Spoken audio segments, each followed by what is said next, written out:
tuba omunaku tekya tuva mu bizibu batuzza mu bizibu.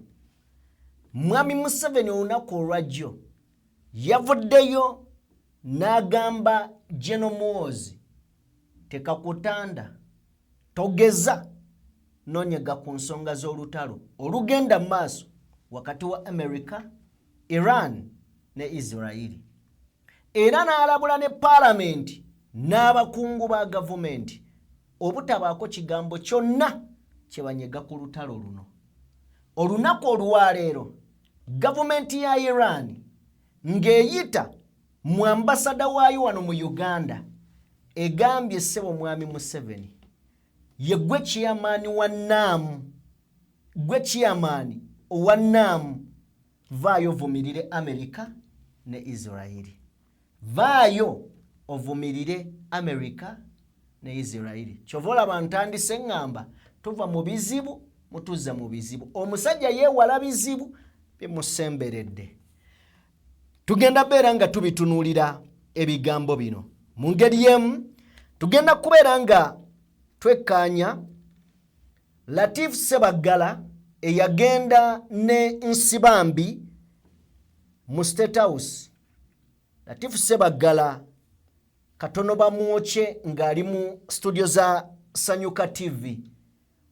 Bamuwokeza ku makya zigenza okuyingira sawe mwezi kawungeezi ng'ali mu State House. Naye ensonga tugenda gyogerako. So ng'ate waliwo eyakoze statement gye njagala tutunuulire.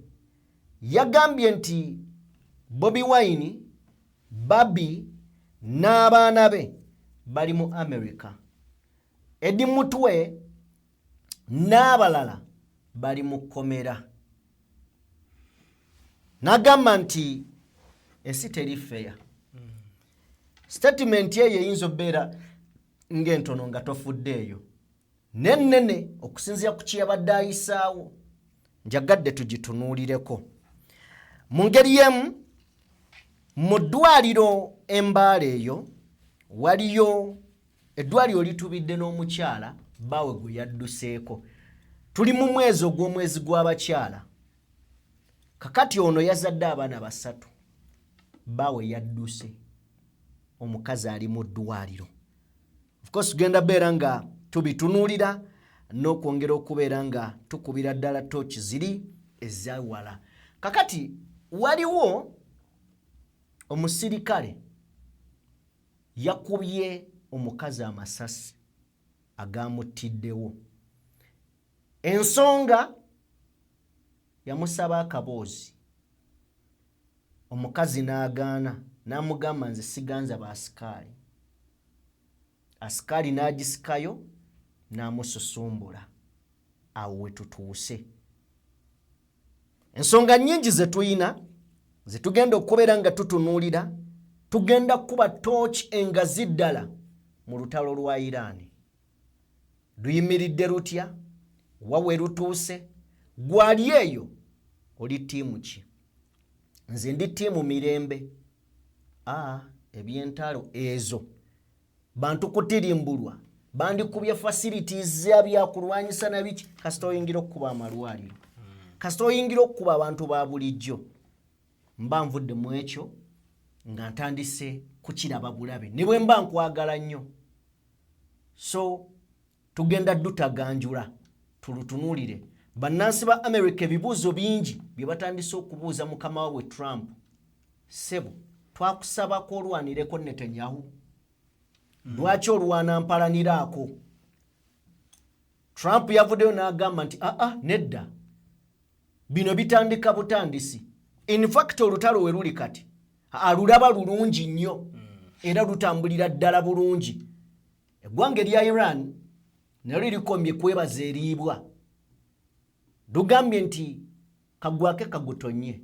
Mwe mwenna ababadde bafuuyirya akagalo nga mugabaaye olutalo lukome bagambye tebigenda kuggwa.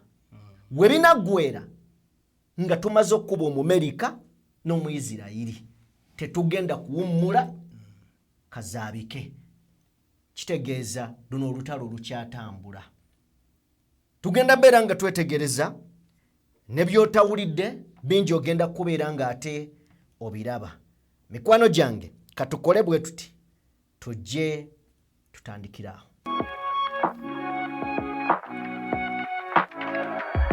DPTV Uganda, Dawn People Television. Ekivubuka kibeera kawempeeri twakironda nga tukirondanga ekisajja ekikiramu tulaba byoza kiroza kivubuka kisiraamu Mubaraka Munyagwa Sserunga mugaati gwa bata kiri mu kuzannya buzannyi mizannyo katemba era ndagambye omuvubuka Amoto Mubalangizi mukwano gwange ngenda mugamba nti nkuwe ssente onyingirize ekivubuka ekyo mu amalula. Banaye bammemba b'olusaniya bo mukyabalabako de muntu alabubi Justin Ndabye akatambyako nenzijukira olunaku abasajja lwe baagabana emmere naye nga oli wa Common Man's Party Munyagwa bali ono nga wa RPP Revolutionary Simanya People's Front wakati byagattirawo anyway yoyo politics waffe katambyako tomalaga kavaako tuyina ekyokwogerako katambyako nabadde ennaku zino ngezaako okutunuulira ku basajja ab'ebyafaayo abalina contribution gye batadde ku ggwanga Uganda nenzikiriza nti Sheikh Nuhu Muzaata yali omu ku basajja abatono empagi luwaga eggwanga Uganda gwe lyafiirwa era njagala kukubuulira muganda wange Jimmy abantu abafaanana nga Sheikh Nuhu Muzaata batono Uganda erirwawo okuddamu balaba. True. Nali ndaba jjajjaffe Kasimu Nakibinge omulangira atuula ekibuli yagamba ebiseera bye twabeereramu ebizibu mu busiraamu ebintu ebyatulemereranga okwogera nga twagala byogera nga abasajja abasiraamu Sheikh Nuhu Muzaata ayimirirangawo wakati mu kusoomoozebwa mu majambiya agagaludde agatalabwa agali invisible mu biso ebiri invisible naye nga bigaludde mu mundu zi high caliber ezigaludde naye nga tezirabika. Sheikh Nuhu Muzaata yali tatya bikankana yayimirirawo mu kaseera akazibu. Sheikh Nuhu Muzaata ali wa byafaayo nnyo. Sheikh Nuhu Muzaata ali mwogezi w'obusiraamu okuva Old Kampala. Era njagala kujjukiza nti bali bateekako mufuti ebiseera ebyo Sheikh Ramadhan Mubajje emyaka 25 emabega. Sebo okussaako omukulu we ne Ssaabasajja Kabaka yaliyo Old Kampala. Sheikh Nuhu Muzaata yali omwogezi jjajjaffe Kasimu Nakibinge ng'obusiraamu bukyali wamu kitole ne bakakasa nti Sheikh Shaban Ramadhan Mubajje yatwala obusiraamu mu maaso wetuukidde leero ng'omukulu obusiraamu yabwabuluzaamu. So bino njagadde mbiiseewo mu kaseera kano ak'ekisiibo nyongera okulaga obusiraamu engeri gye bwayawukana abasajja abamu kubava ku mugendo ne babuwaayo olw'okusobola okwetuusaako bye baagala. Babuzaako yenna gye muwangalira gimerero mukutte gundi. Assalamu alaikum wa rahmatullahi wa barakatu. Omukulu leero muwambye babuzaako yenna gye sikiriza na kunnyanjula muwambye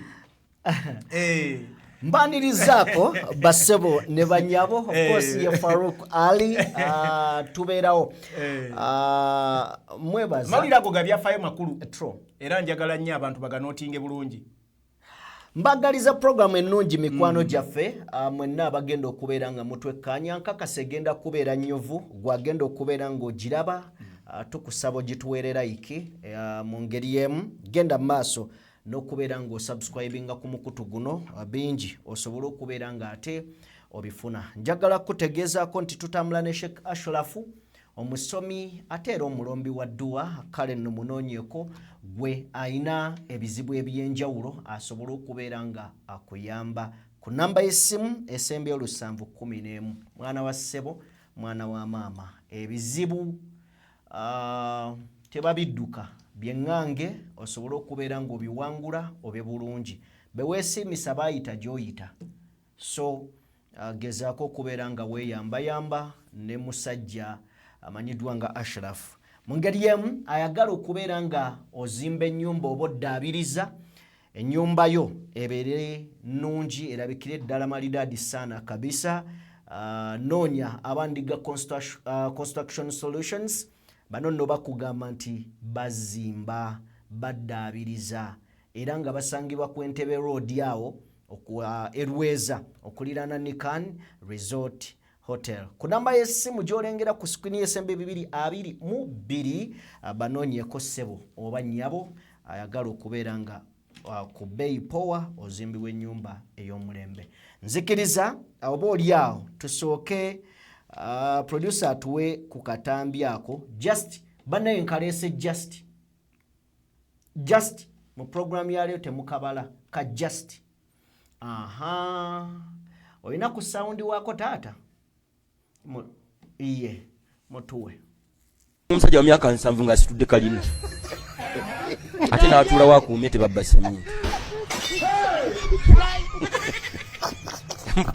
Allah yasinga okumanya nenze ku 7 mpulira sigisitula bantu bagyezimbi nze kandi ezo zennyini ezigizimba kandi eryeko ezange balance ko balitandikira okuzimba sibazimbi sanga omusajja kakati ngawe mbagaye kado situkabala lowoozamu ng'oli gy'oli okoze akasente ko olafuuba n'omusana gukwokya buli kimu embeera gy'oyitamu girowoozeemu ng'ofuna akasente nodde Uganda nga yinginiya yakuzimbidde kano nga yinginiya eyo yennyumba gyakuzimbidde kalina gali kwoleka nga bwota mwana ndabye ennyumba eno nenzijukira nina gye nagenda eyo nga kalina y'omukazi yonna yeetaaga kumenya yonna nga yeetaaga kumenya amanyi waggulu wazita okusinga foundation okitegeera naye gwe tunuulira engeri gye bagizimbamu omuyaye gikuba French cat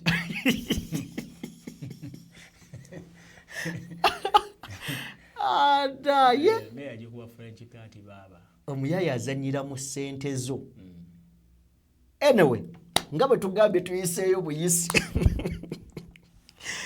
katuveeyo tugende ku byatuleese. Anyway njagala kutandika Faruku nasanze statement nendowooza tugyogerekoko katono yinza okuba tekola makulu naye simanyi bw'ojja giraba. Nasanze omuntu omu ng'awandiise ng'agamba nti Bobi Wine n'abaana baabwe bonna bo bali mu America bali mu kweyagala. Eddie Mutwe Akirewo Kivumbi Waiso Mufumbiro n'abalala bo bali mu makomera. N'agamba buno bwenkanya mu budde obutali just katono nnyo mu ddakiika nga 3 njagala ompe ku ndowoozayo ku ekyo. Ayogera statement ye bw'aba ayogera ku kigambo njagala kukwata kigambo kibayita obutali bwenkanya. Okay. Kigambo obutali bwenkanya kirabeka takimanyi. Era njagala muwabula nti obutali bwenkanya bujja ku muntu ani alina obuyinza asukkulumye ku balala. Mu ggwanga Uganda bwe twogera ku bwenkanya ani ateekesa kubanga obutali bwenkanya bujja mu mateeka. Yeah. Kitegedde okulembeza amateeka kubanga waliwo ekitufuga nga bannansi ffenna mu ggwanga Constitution gaba amateeka ge tupiikinga mu constitution egamba ki obutali bwenkanya kirowooza kitegeeza nti abantu abamu bateekeddwa mu mbeera gye batalina kubeeramu era nga tebalina tteeka lye bamenye. Obutali bwenkanya mu Uganda bujajingibwa by gye bayita judiciary. Kitegedde era gye tusoma ntugambe etteeka bwe liti ligamba bwe liti. Yeah. Obutali bwenkanya babuuza ani abukutuusizzaako. Jimmy bwe ngamba bannanfunye obutali bwenkanya bakugamba ani akutuusizzaako obutali bwenkanya. Yeah. Kakati atuusizzaako abantu obutali bwenkanya oyo agamba nti Kyagulanyi ne famire bali mu Amerika kubanga saawa zino ensi yonna tewali amanyi Kyagulanyi gyali. Kitegedde? Era oyo atugamba alina tuwa obujulizi nti Kyagulanyi ali wano mu Amerika twamulabye mu state bweti. Mukitegedde?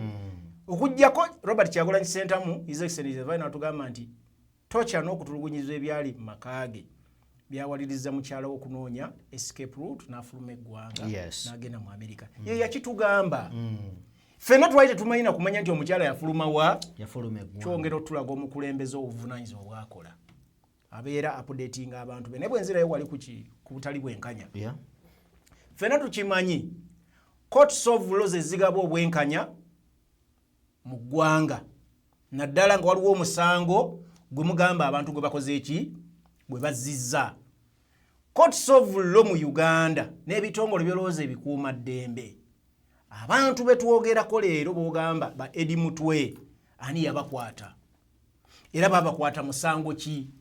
Oli yeewaana misana tukunaagamba mutadde mu basement muyigiriza Runyankole. Oyo wakisigwa akyuzinga. Atadde ku bantu baffe obutali bwenkanya. Singa bubadde bwenkanya singa babatwala dda mu kooti ne bawoza ne babasalira n'emisango bwe baba bagirina. Kitegedde? Wayiswa mufumbiro. Paka leero gavumenti ekyali mu kwekulukuusa edde eri bagisaba obuki? Bagisaba obujulizi mu kooti. Tebuyina. Bagize bagiri bati badde eno badde eri bale bwalampa bisenge. Bamachete n'abalala ba political prisoners abali mu makomera bakamala emyaka 5 plus. Ani abalemesezza okufuna bwenkanya kubanga ne mu kooti tebabaleeta. Babobi Yanga ani abajjeeko eddembe lyabwe n'obutali bwenkanya. Kakati gwayogera ebigambo ebyo either ng'oyogeza butamanya obanga oli musasule oyagala kuvumirira abagezaako kulwanirira eddembe ly'abalala. Olinga agamba nti bwe yagezaako kulwanirira eddembe ly'abalala alina kuba mu nkomyo gy'anaalwanira. Okitegedde? Ye alinga agamba nti Robert Kyagulanyi Ssentamu naye okulaga obwenkanya naye alina kuba mu nkomyo. Oba mutooletoole oba mujega okuvunaana Robert Kyagulanyi Ssentamu kubanga naye gwe twogerako leero baali bamunoonya afuta kalulu. Okitegedde? Mukyala we n'atuukibwako ebikolwa ensi nakati ssaawa zino byevumirira ng'omukyala n'ayambululwa n'akola ki? Ebyo gwe ayogera wabivumirira. Era wakyogerako nga gavumenti ya Mwai Museveni bwe yakola obutali bwenkanya ku famire ya Robert Kyagulanyi Ssentamu n'abantu be. Oba gwe mukulembeza bigambo byammwe mwagala kusiiga damage, malice, blackmail n'ebirala. So abantu abamu temutusiriwalirako. Abantu abamu temutusiriwalirako. Mwogere ensonga ze tulowooza nti zizimba eggwanga. Kyotamanyi buuza. Teweetumiikiriza. If you don't know, try to consult. Make enough research. Tokulungula lugezigezi. Okitegedde? Kubanga otunulira omuntu jimero no si lulimi lwange. Naye abantu obutatusiriwalirako kintu kikulu. Baleme kulunga lugezigezi mu butamanya. Otegedde? Ani akukwasisa amateeka? Ebitongole byonna bye twogerako, the three arms of the government ezituwa obwenkanya ziri compromised by the state. Ziri under the command of Mwami Museveni nga tezikolera ku mateeka. Parliament yafuuka place of transactions. Robbery, stealing of taxpayers money, misana tuku. Essige eddamuzi lyo twalivaako. Mwami Museveni waakuba entoli nga zikola ki? Nga likola by'eryagala. Poliisi, ebitongole ebikuuma ddembe byonna twabiraba mu kalulu ng'abantu bibakubanga embwa ente. Tewali abigambako. Ebyo tobiraba nti obutali bwenkanya we buli. Abantu babakuba bafa. Obutali bwenkanya lwaki tobuvumirira? Abantu baffe bali mu makooti bamaze emyaka 12 balwana lwa ttaka. Bali babbyeko bafudde n'okufa tebafunye bwenkanya. Mubiraba? Ababbi ababba ssente z'omuyiwa omusono owulira oli yazimbye apartment, ono yabbye za cooperatives, ono yabbye zaaki, temubalaba? Abasajja ne bakeera ku makya ne bayisa etteeka ly'emmwanyi factory ne bagitwala entungamu terina mu district 10 zisinga kulima mwanyi obutali bwenkanyo obutemulaba bogere ku obwo kale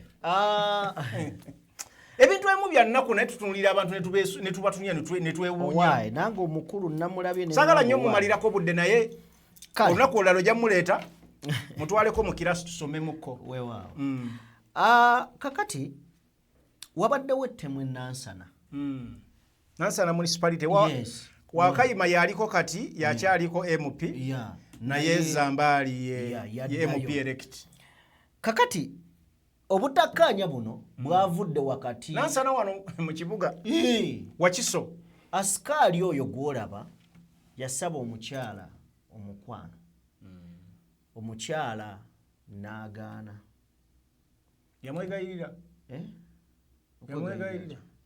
kwana nti balina engeri nyingi bagusaba oba yasaba gani point simanyi oba gani point naye yasaba omukwano omuwala n'amugamba munnaye ndeka nze siganza baasikaali kati ndowooza asikaali ekigambo ekyo kyamuwulikikira bubi oba yeegaana nti saasikaali oba yali agamba mugambe nti nze yennyiniwo anyway ng'agenda aleeta mmundu ng'akuba mukazi masasi agamuttiddewo mukazi yalese omwana muto muwere kitegeeza omukazi ono yabadde n'omusajja kitegeera kubeera mwana kitegeeza munayina omusajja ate yamuzaala mu muti nayenza okuba bayawukana tewali buzibu yamuzaala mu musajja kitegeera so kati asikaali yakubye omukazi amasasi nzijjukira we twali wano twayogerera ku musirikale okutta omuntu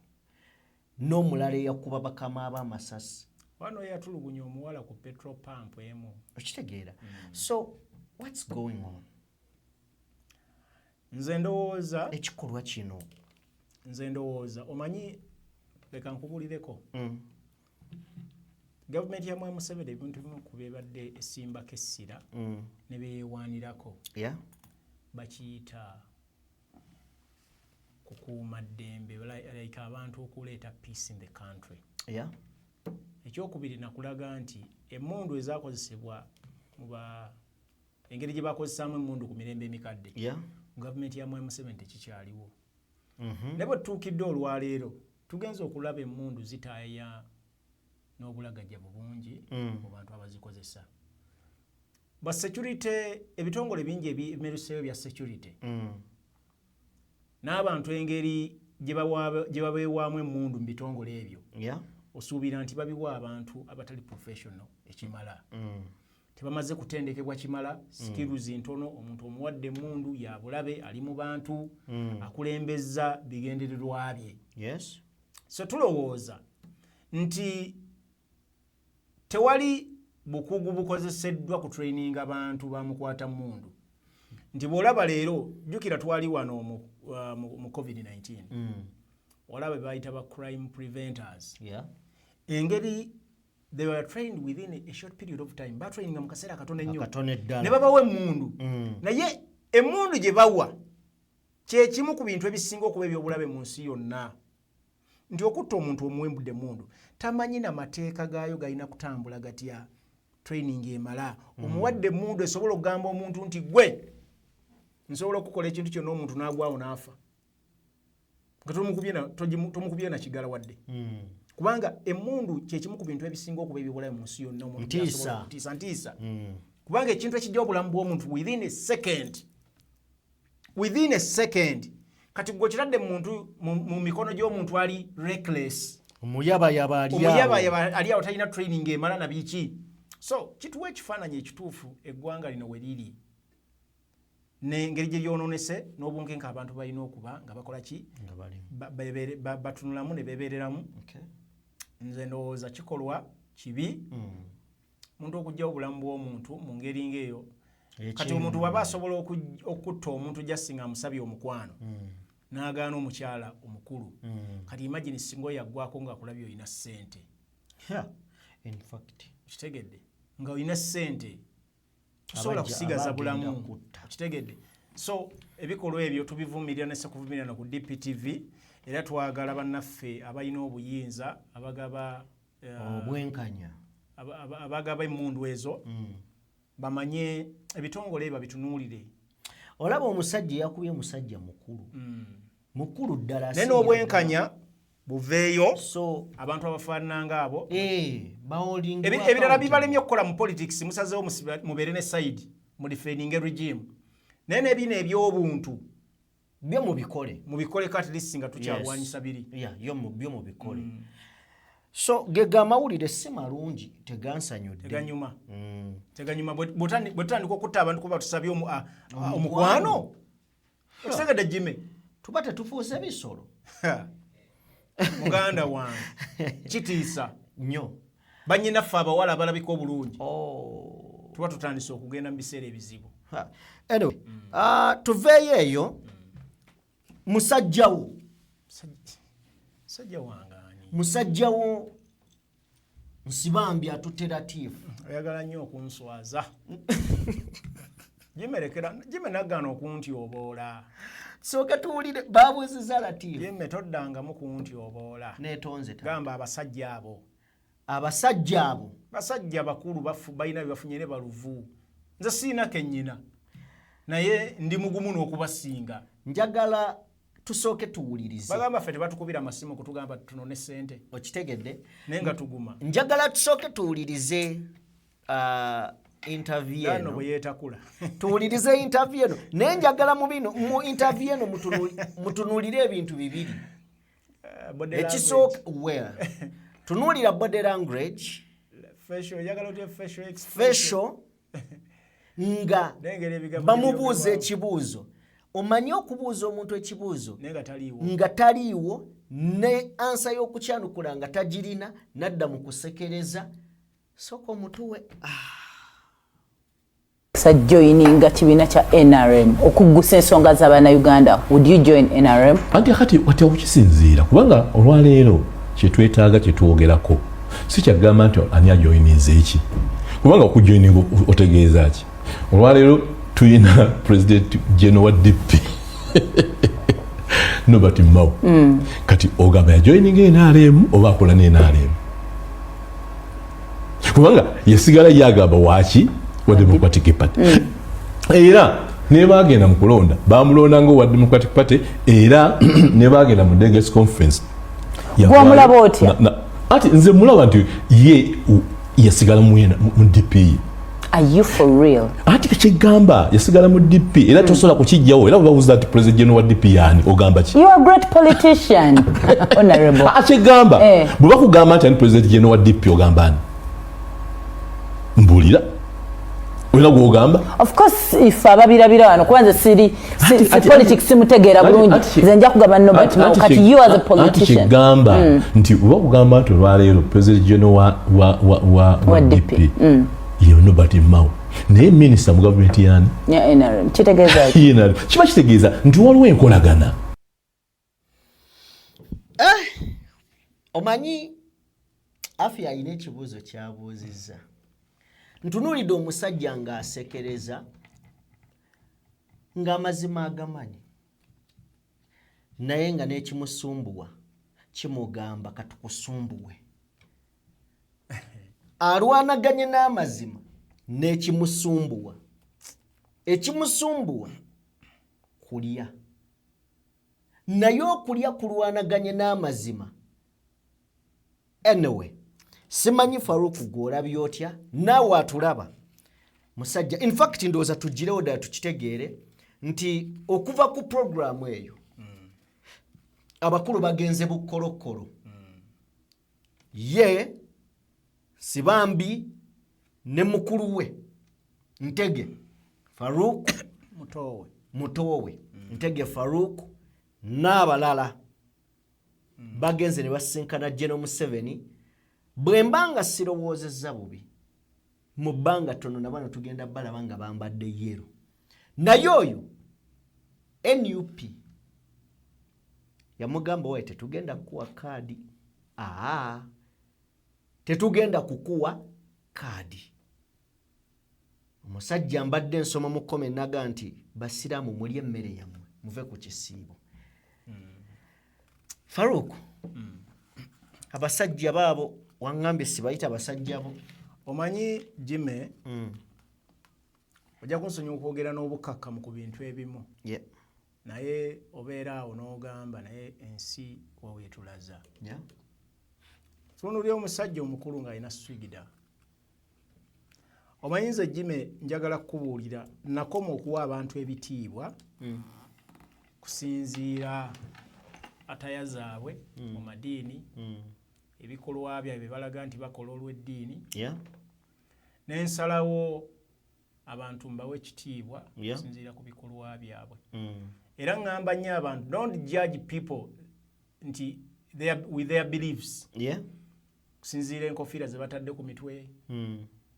Sanga omuntu ng'omusalaba agutadde paka wansi mbulago. Soogera ku madiini nti nyina omuntu yenna gwe njagala okukuba. Wabula njogera ku individuals abatyobo abambala abeerimbika ebyambalo olw'eddiini naye ng'ebikolwa byabwe tebireflectinga ddiini kyegamba. Yep. Latifu oyo namwogerako nnyo emabega. Ne mbagamba omusajja oyo mukuusa. Njagala mmula ebigambo bye tatereera kigambo mu kamwa. Abeera abuzaabuza ayogera ebigambo nga bibwawaala mu kamwa. Ajabula. Tasitiikinga ku kigambo ng'omuntu omukuusa bw'abeera. Si wa mazima. Tabangako wa mazima.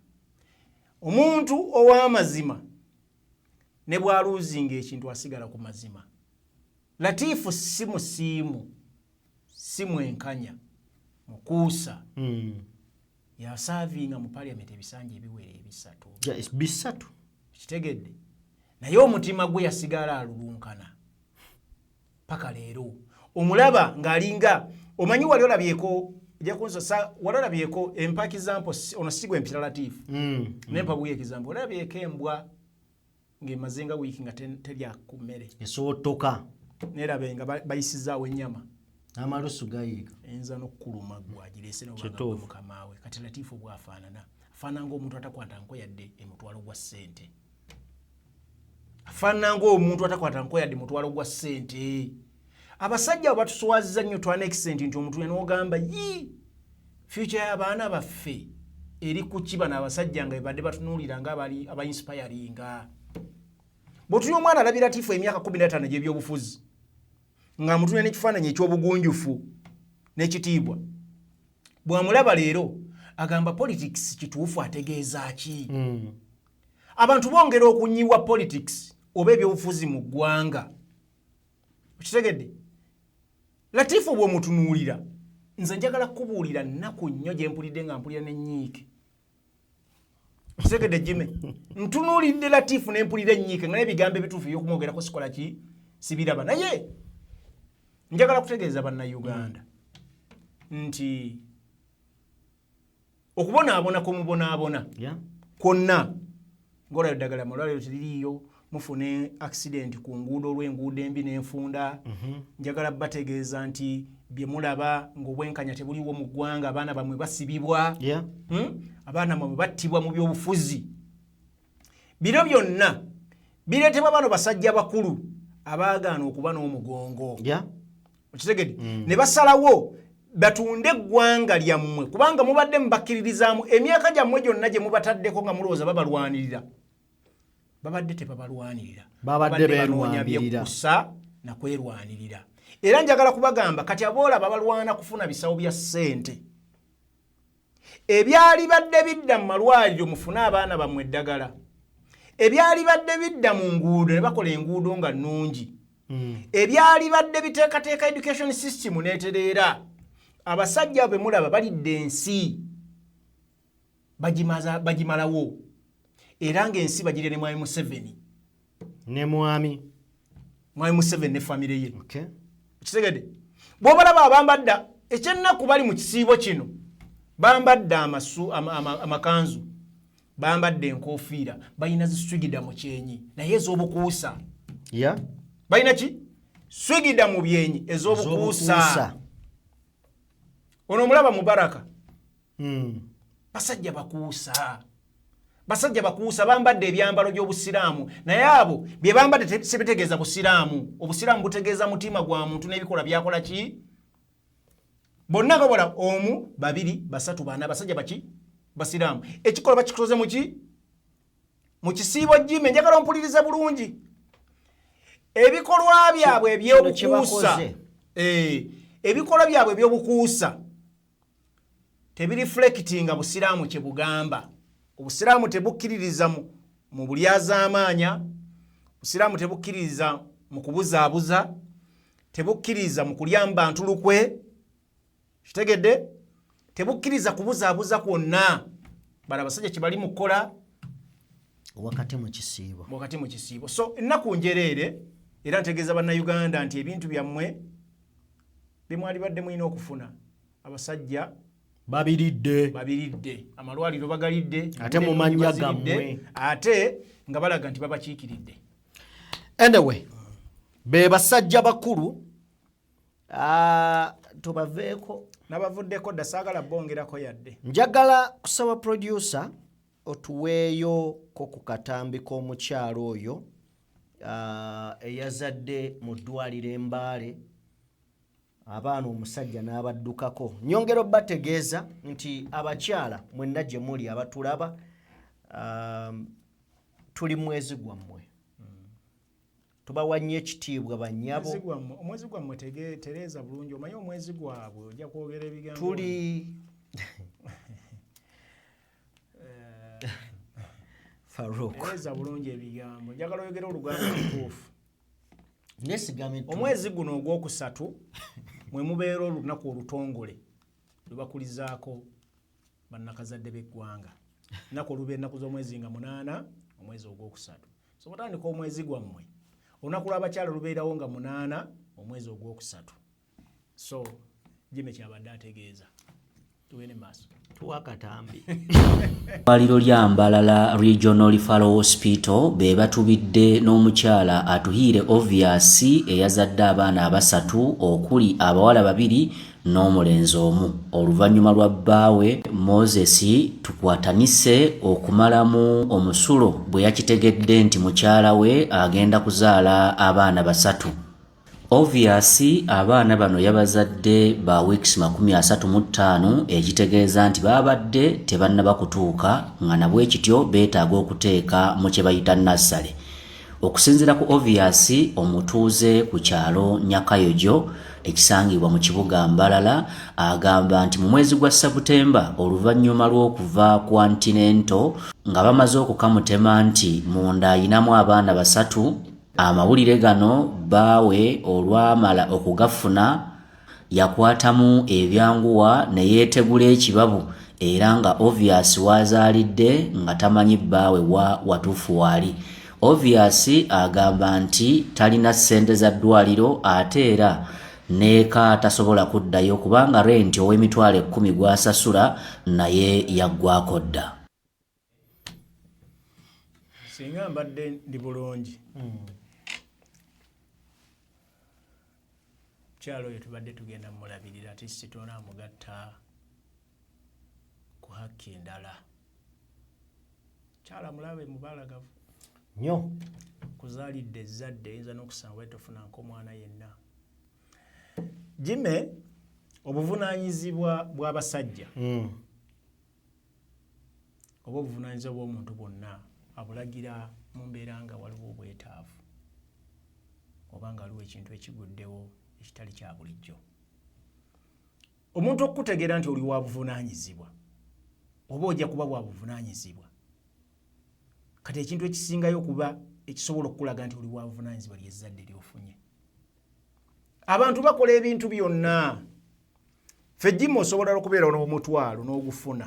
Nsobola okuwa ekizampo n'omutwalo n'ogamba sijja kulya mmere. Nkuwa ekizampo omusajja obuvunaanyizibwa sijja kugenda wabweru kulya ki mmere. N'ogukwata n'ogamba mukyalawo gula akamere tetenkanya nga bw'ona atetenkanya. N'oguma mu mbeera yonna ne bwe kutambuza bigere. N'ogamba abaana bange kyala kaana atetenkanya kaanaalyako ke banaalya ke naakomawo nange ne ndyako.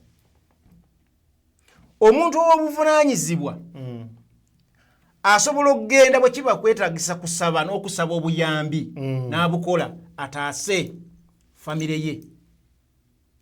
Omuntu obuvunaanyizibwa eri famire tatya na kuswala, akola kyonna ekisoboka famire esobole okubeerawo, kubanga famire ebeerawo ku muzadde oba taata, the head of the family.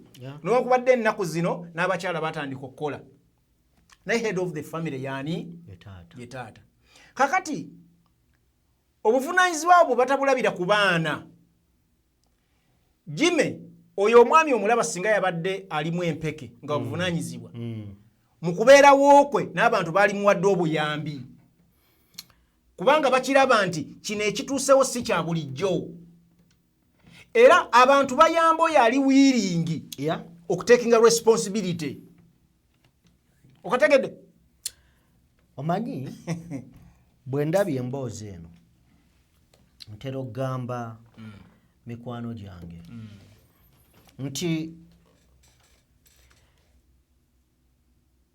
omusajja n'ofuluma ewaka ng'oli smart ng'onyirira owunya bulungi era oyambadde bulungi, omwana n'omukyala ne bafuluma nga balabika bubi, bw'eba percentage ofuna 0.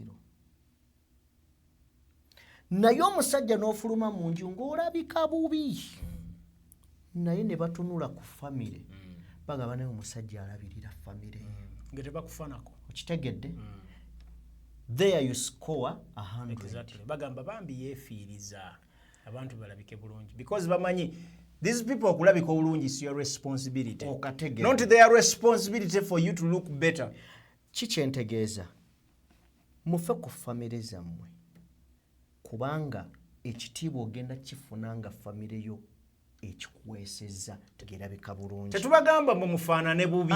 Famire efaanane bulungi abantu bo kubanga olumu gwe yingini. Ekirala kino era nkigamba abantu tuyina abavubuka eyo ebivubuka ebigwagwagwagwa ebisejjesejje ebyagala okwefuula abasajja nga bisajjalaata mu banne waabyo ebiraga obuyinza.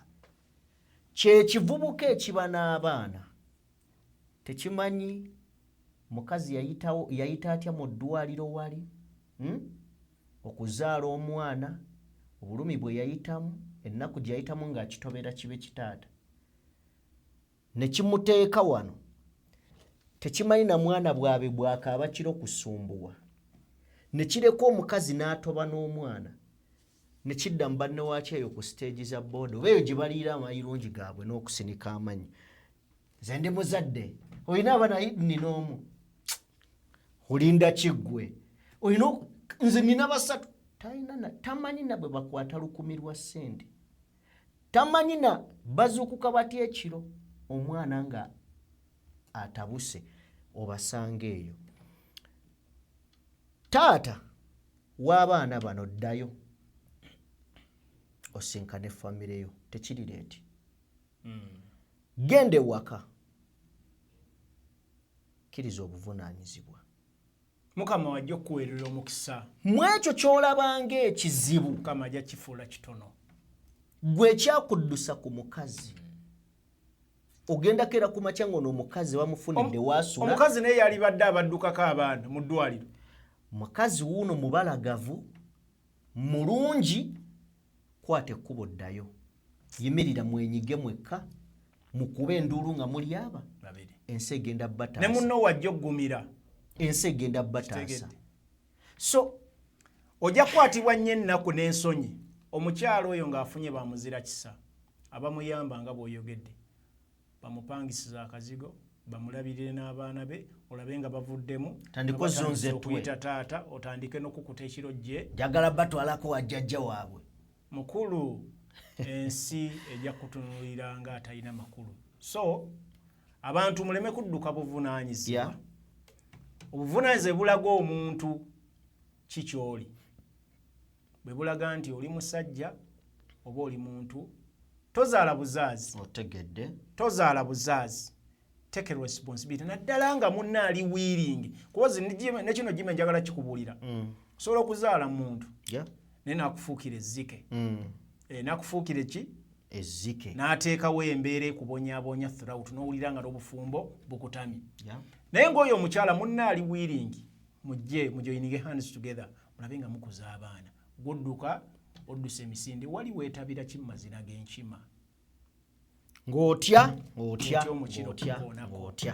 kale tuli ku lunaku oba omwezi ogw'abakyala omwezi guno ogwokusatu gwe gubeeramu olunaku lw'abakyala olutongole tuli mu mwezi ogubeeramu olunaku lw'abakyala oluganda olutongole togamba mwezi gw'abakyala kakati tulina Dr. Shamim Nambassa ng'ayogerako ku lunaku luno nja kusaba amutuweeko omu ku bakyala benzikiriza mu kibiina kya NUP very young but very intelligent simanyi oba gwe bw'omulaba oba nze mulaba byanjawulo muto nnyo naye of course tosobola kubuusabuusa mugeze ebitagambika tosobola kubuusabuusa Dr. Shamim Nambassa ulira submission gye yakoze engeri gyazimbiddwa ne ku mutendera gwaliko njaga ulira submission gye yakoze gye ndowooza nti ya kikugu nnyo ya butegeevu kale nnyo gituwe. Very unfortunate. But then also I think there is a lot of hypocrisy that needs to be addressed while we encourage women to come out and take up these positions. And for us, for example, in the opposition, I've on several occasions received calls that are, threatening me. They're going to arrest you. They're going to have you abducted. And that is not what, scares me. What scares me is what happens when you've been abducted. What happens when you've been arrested. We must address the issue that government and the state are now using rape as a tool.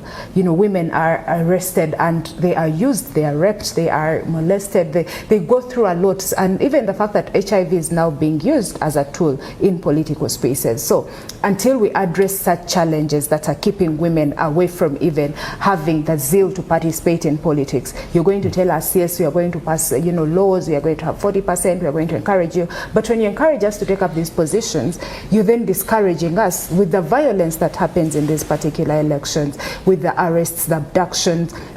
We saw the story of Lina Zedriga. We saw what happened to Honorable Sarah Birete. She was taken when she was naked. And we saw what happened when they went to Magere and attacked the First Lady and dressed her, and the story that she told. Even when she's not in direct politics, even by association, she's already being hunted. So how about if she was actually taking part? So there is a lot that happens that discourages women from actually even having the motivation to participate.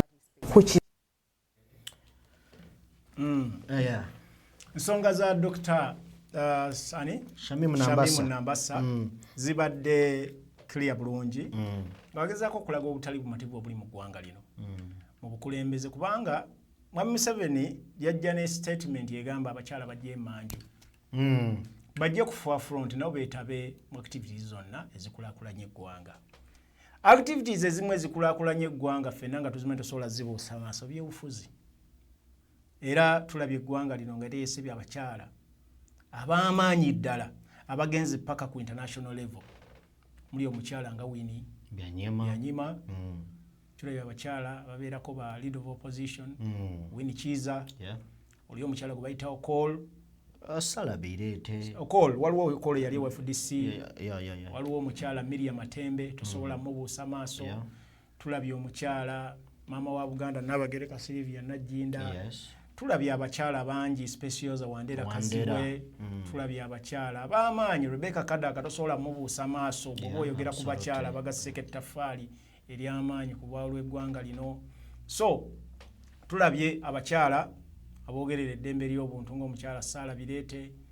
Tulabye omukyala Babi Itungo ng'agasseeko nnyo ku nkola y'abantu n'ebintu engeri gye bitambula. Tosobola bajjako bibagasse ku ggwanga lino. So tulowooza nti abakyala balina okuba respected mu mbeera y'obuweereza kubanga nabo bali part of obuweereza eggwanga lye busiikinga. Tulabye omukyala Betty Nambooze. Tosobola mujjako value gyagasse ku ggwanga lino.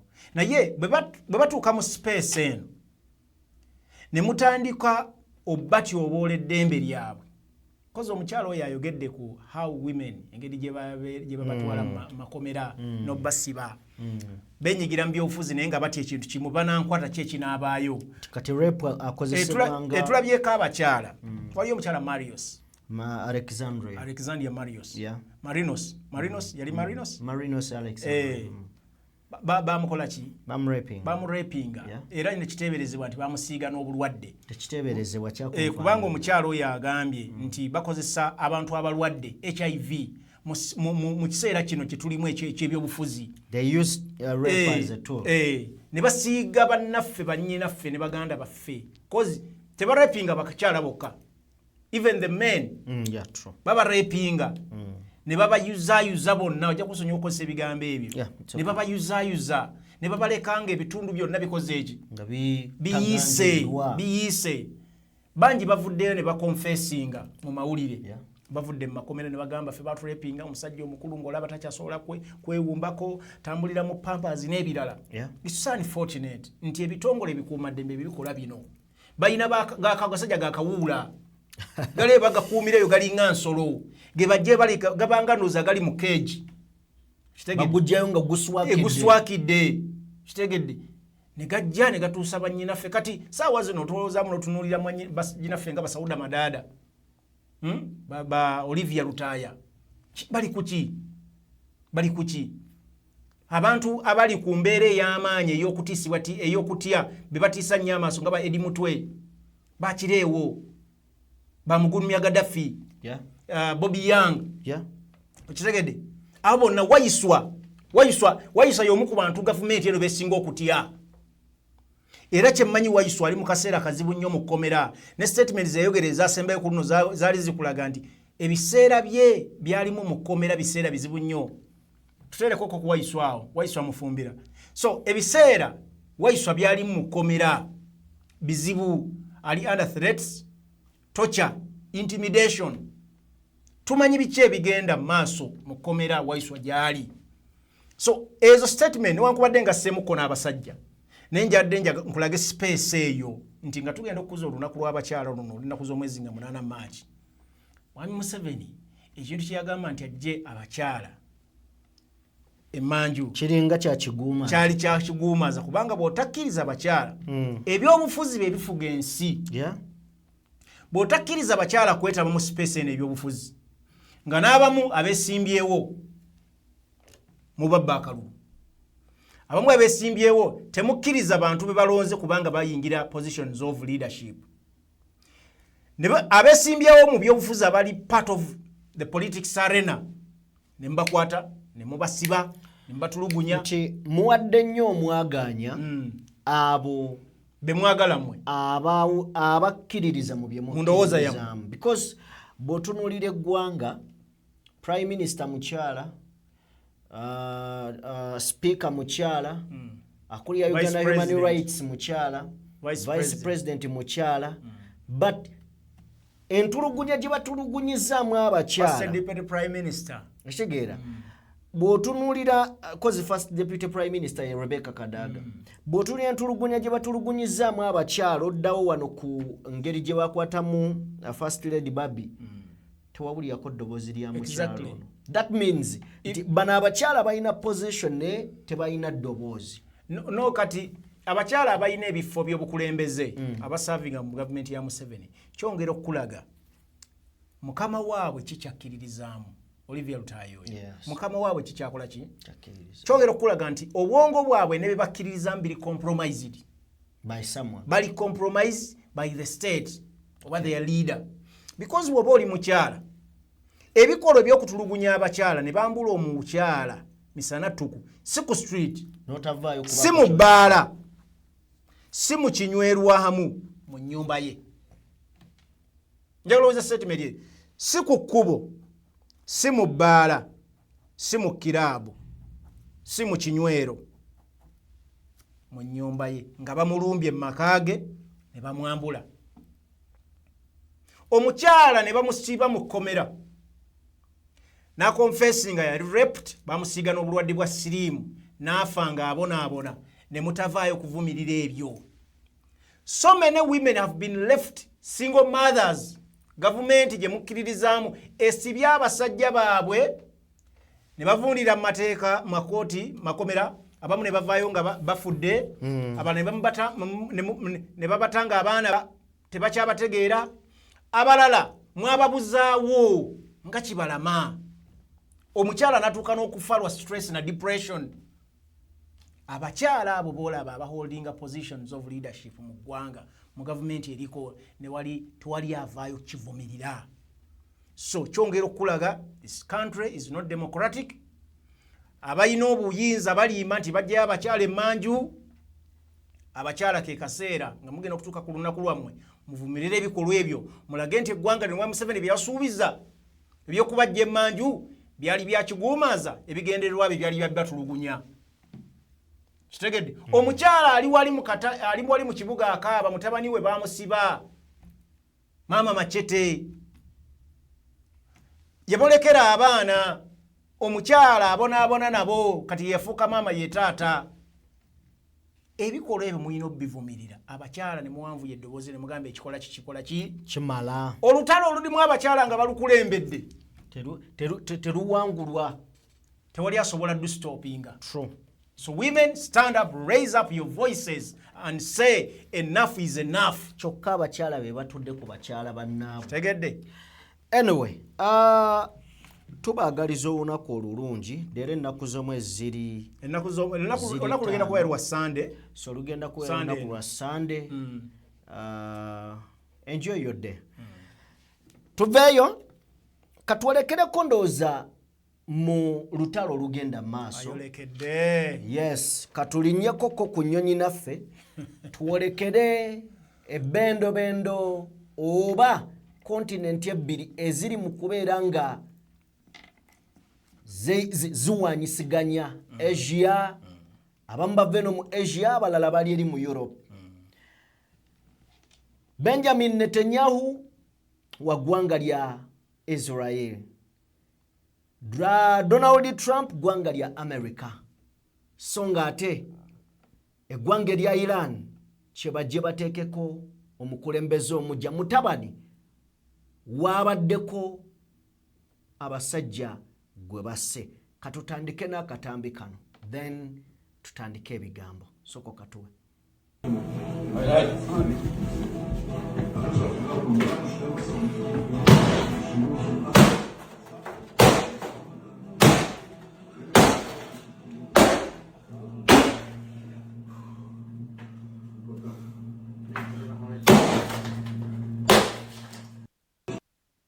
obwo bwe busungu bannansi b'eggwanga erya Iran bwe balina ku Benjamin Netanyahu ow'eggwanga erya Israeli embeera ya bunkenke abantu beeyongeredde ddala katambi ejja kajjako abantu beeyongeredde ddala okutaama eggwanga erya Israeli lyongedde okuvayo ne ligamba bano bemulaba bano abasajja abayiraani bano tebeetagana kubeera mu society tetusobola bakkirizayo yadde n'eddakiika n'emu okuba n'ekyokulwanyisa ekya nuclear bano si bantu Omumerika agamba we are still ready okulwana in fact olutalo eruyimiridde Omumerika agamba alulaba bulungi ne back home eka abantu bali mu kwebuuza ebibuuzo olutalo luno tulwagaza ki America tuli mu kulwanirako Israeli dwaki tufiirwa abantu n'ensi yaffe giteeka mu risiki olwa Israeli ebibuuzo biri awo olunaku olw'eggulo yes olunaku olw'eggulo ono mu Iraani wano olunaku olw'eggulo Iran yatandise okungubagira eyabadde supreme leader Ayatollah Khamenei ali mukungubaga bagambye tebageza ne balaba Ayatollah n'abantu balina okukimanya nti sirinnya kitiibwa okay nga bw'ogamba bada siri mu kukakanya nga bw'onagamba nti kabaka right okay so embeera eriwo mukadde kano ya basajja babadde balowooza nti Omuyiraani agenda kukakkana. Omuyiraani yagambye ababadde bagamba nti tukakkane mudde kuwalana. Luno tugenda ddulwana paka nga lugguse. Paka ng'Omuyisirayiri n'Omumerika tubakubye. Uganda ejjeeyo abaayo, mu kujjayo abaayo tubadde twalabye Uganda. Nga Mwami Museveni mwe temugeza ne munyega ku by'olutalo luno. Of course ogenda tobulya lwaki omukulu yabadde adduka ensonga eno.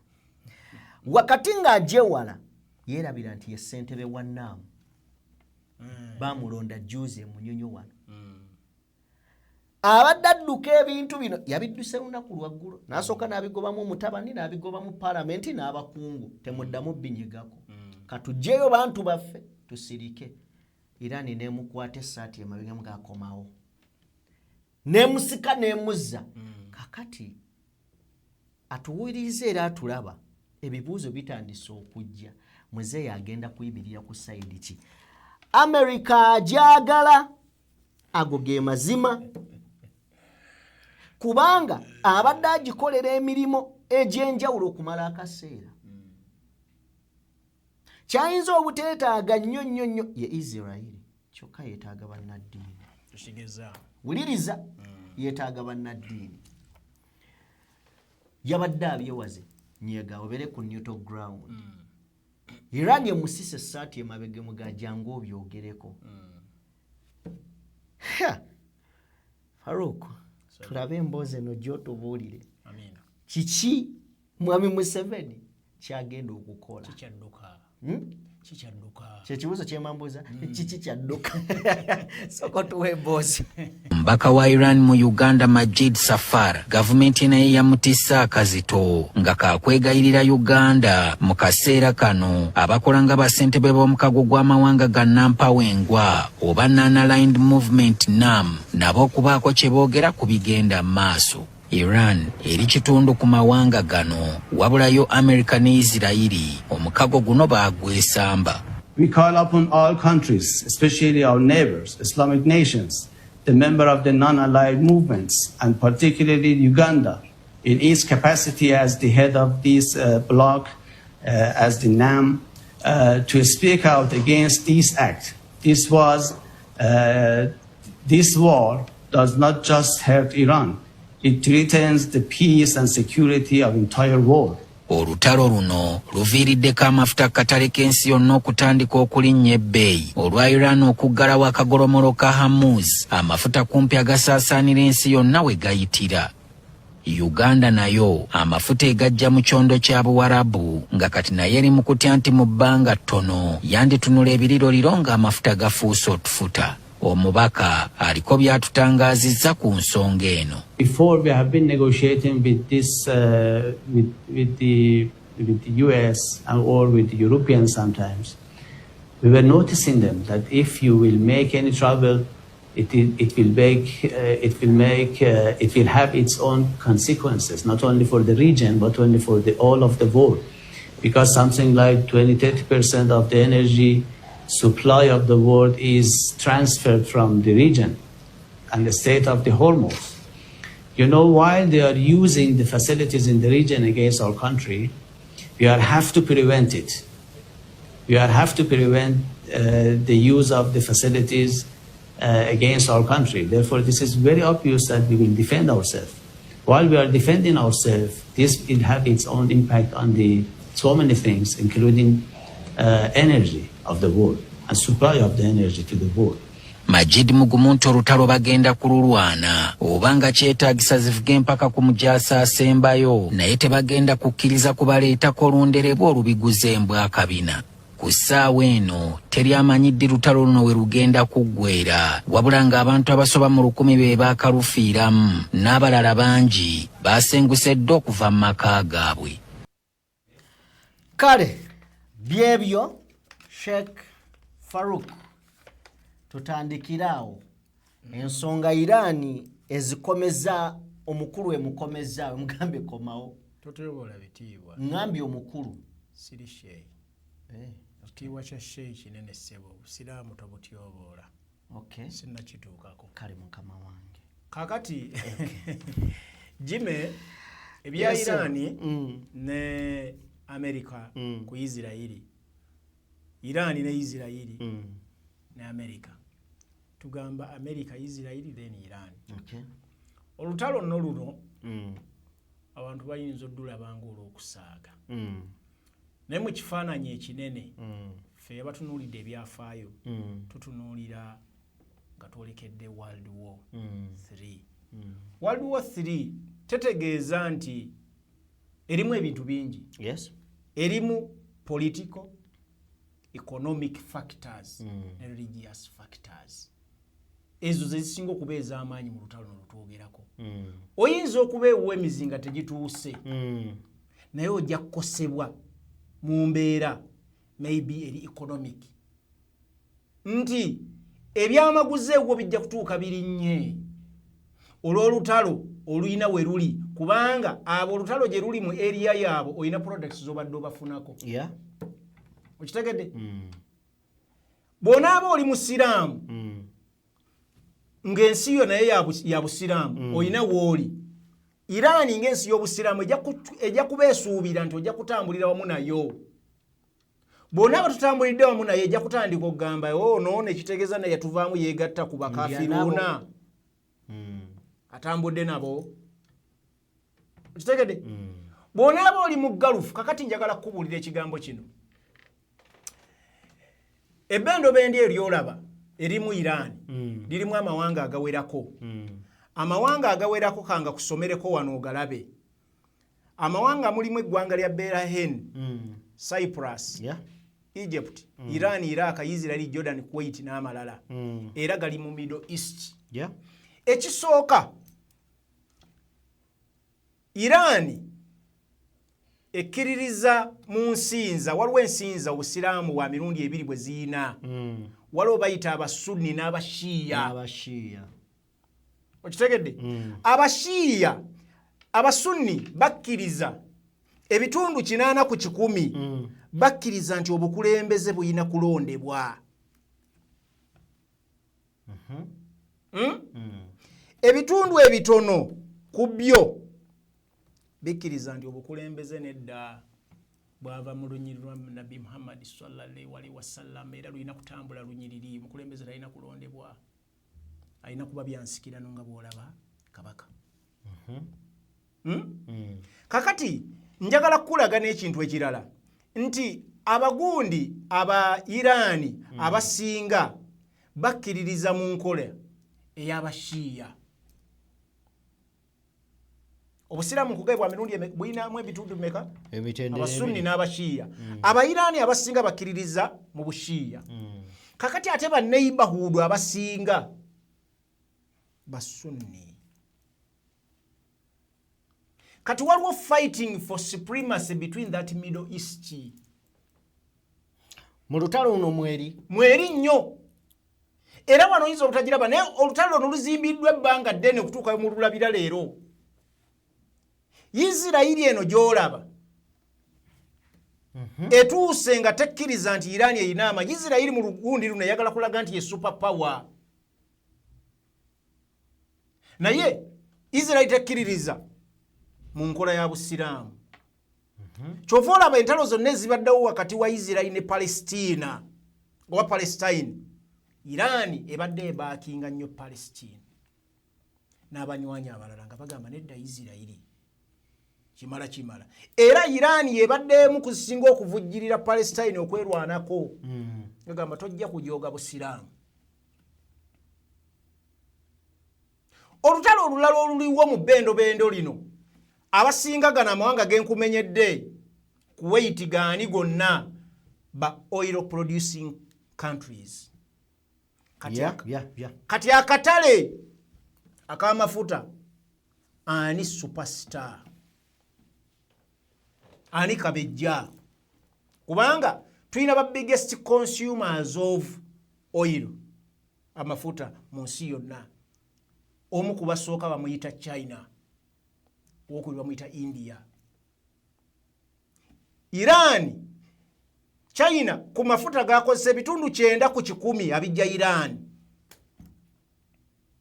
Owokubiri afuna amafuta agamu kubasinga ye India. Kati Iran akulaga superiority gy'abadde ayina wano. Olira sebo? Iran ayina ebirombe bya reserved amafuta agamu kugasinga okuba ebirombe eby'amaanyi omu kubasinga ebirombe eby'amaanyi mu bendo lino. Oba gye bayita Persia. Kyova olaba Iran takoma ku ekyo. Iran mu mambuka ne Maserengeta ayinayo ocean. Iran mu nsi ezisinga yemu ku nsi ezisinga okuba ennene mu nsi yonna obugazi mu nsi yonna ya 16 mu Asia ya 6 katogizanyirako. Ekyokubiri eri economical okay kusinzira ku mafuta gekola ki getunda. Sinsi gyogamba nti bankuseere bajja kuvunnama bemalirira. Owulira sebo? So ebyo byonna byenkugamba byemu kubyongeza okulaga Iran nti nsi y'amaanyi. Nkugambye atunda mu China n'atunda ne mu India. Kati alina gye bayita Strait of Hormuz. Erye ekkubo lyolaba nti zino ensi zolaba zino zetwogerako zino ezisinga wano. Ensi zino Belayini, Qatar, Saudi Arabia, Iraq, Iran, Kuwait, Oman ne UAE. Eno Strait of Hormuz gye twogerako eyina kilomita 33 wide. Lulinga luguudo bana abasinga bonna betwogerako bayisa amafuta ogatwala gye bagatunda. Kati Iran yagibulokinze. Yagame bano bembadde nsuubira abasinga bonna kati batuvuddemu. Olwakiri kyenkugambye biri byenkugambye.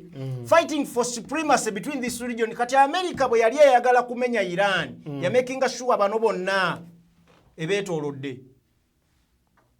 Ne batandika kufuuka against what? Iran. Kubanga Iran bwotunuulira mu nkola ey'amaanyi mu mizayiro mu byokulwanyisa n'ebirala ebadde esukkulumye ku bano banne baayo.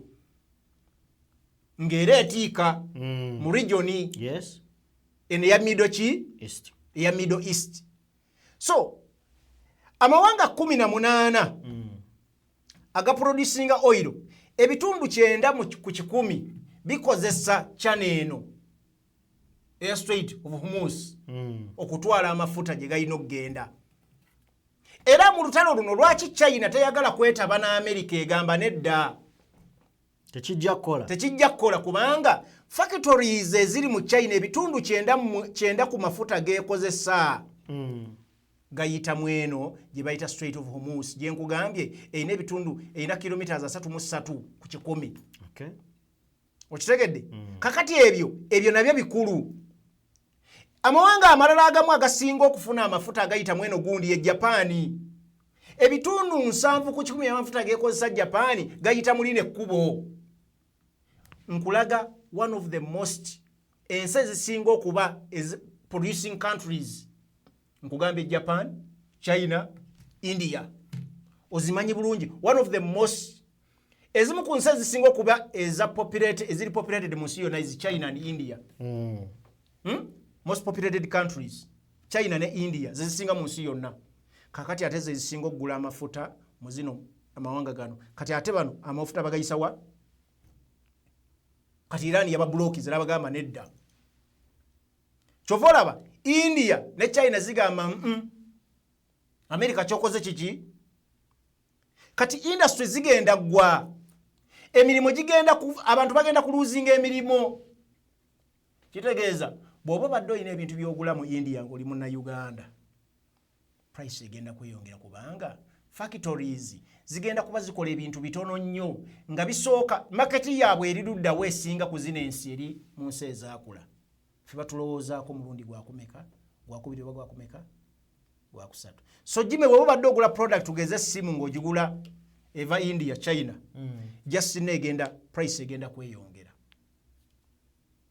amafuta gagenda kukola ki kweyongera oba oyagala batakola ki toyagala. So bino byonna olutalo lukuwa ekifaananyi ekirala kati kankubulire nyina wala wenjagala okgenda. America nkuusa etya nyina byensosa okukutemeramu obitegeere. America nkuusa njagala kukubuulira mu nsi yonna America yesinga reserves ez'amafuta mu nsi yonna. Mulimu Venezuela, mulimu Canada, ezo zenkugamba ezo. Saudi Arabia zemu kuba naye ezimu kuzisinga okuproducinga. Naye America yemu kuzisinga reserves ne tebakkuta. America zinensi zetwogerako manyi Trump, let me tell you something kyotajja kutegeera nnyo okujjako nga tukyongedde nekyo oyinza okuba okitegeera naye abantu bayinza okuba tebakimanyi. America Trump yomu kuba president abasinza ogiweebuula abagirabisiza ensi yonna. Awo nsobola okukkiriziganya naawe okitegedde. America ekoze mission zaayo ez'ekyama nnyingi naye nefuna president abadde omusuubuzi azenga musuubuzi buli kimujjira mu kamwa kyakola ki kyakubawo. Mwana nze kankubuulire olaba eno yonna nga tetunnaba kutuukayo. Nze Trump luli mu kiri ekisanja nga Joe Biden tannamugjayo nasooka omukyayira nti wakati ensi zikuuma ebyama byazo ensi okuyimirirawo zikola ebintu bingi ebitalina kumanyikibwa nga birina kubeera mu bisenge. Naye Trump alina engeri yafuula America ensi ya bulijjo na buli kinjenje yali agitya n'atandika ogiwulira ng'agisobola. Bakugamba ove mu office omukulu ssebo office yagiremera olunaku lwatuuka olw'okufuluma olw'okuba nti eri system zikola abasirikale ne bafuluma bamanyi gye balina okulaga. Singa teyali system oyo omusajja yali agenda kweremeza. Wamulaba ku Zelensky mujjukira bulungi yamugamba tuwe eki tuwe tukulwanirire va ne ku ekyo yamugamba ojja otya wano mu ovo ng'oyambadde busweta. Ekintu ekyo ensi yakivumirira kubanga oli akasweta kagamba oli yajja ayambadde ensi ye okitegedde. So Trump alina ebintu byakola kati ne Venezuela yennyini okitegedde.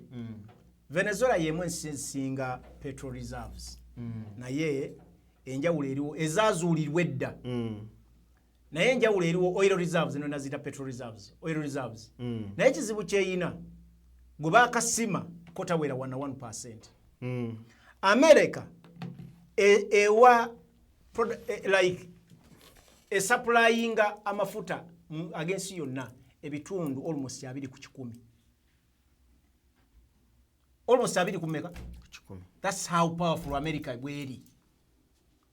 Kati waliwo zirashe ezo n'endala naye America esavinga ensi with oil ebitundu 2 Twiding up. So kakati mbadde nyine ekifaananyi ky'enjagala okusigira ekisembayo nti bw'otunula olutalo luno nakugambe luli political economics kitegeeza alwanyisa talwana bulwanyi nti just ayagala abantu bafune freedom. Not really.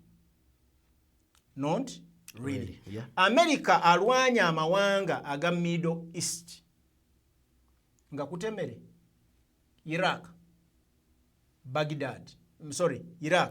Afghanistan gonna agamawanga gabadde gamanyi mu oil. Era njagala okola research olabe oil ki America gwe yatwala. Libya. Sawa zino tuli ku Venezuela. My point is not about nti sagala gamba nti America bwekubye zino ensi tubadde twagale efune engeri gye bakosa because ensi zino zetwogerako ezimu zibadde zina ba dictator abayisa bannansi obubi ne bw'oba olina abantu b'oyagala okulwanirira bafune obwenkanya kiteekawo mu mbeera entuufu ba making sure nti bw'okubye nakyemalira obateekedde transition of power. Naye bw'omaze okuba ensi president abaddeko n'omutta obagambye bannansi ba taking over. Otegedde take over your country. Okitegedde kyenkugambye? Omusajja asanze mu nnyumba omukyala mwekutta amalaga akoze eki? Bw'amaze obbataasa bw'ati n'akola atya? N'agenda. Kitegeeza obalekedde ebizibu bagenda kuddamu bakole ki? Balwane.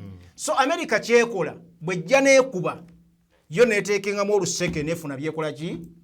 Byeyagala. Ng'edduka ng'ekola ki? Ng'eyitamu. Ng'eddayo. Embeera esigala tekoze eki? Teteredde.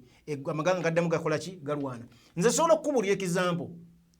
America ebintu bingi weebadde ng'eri opportunist.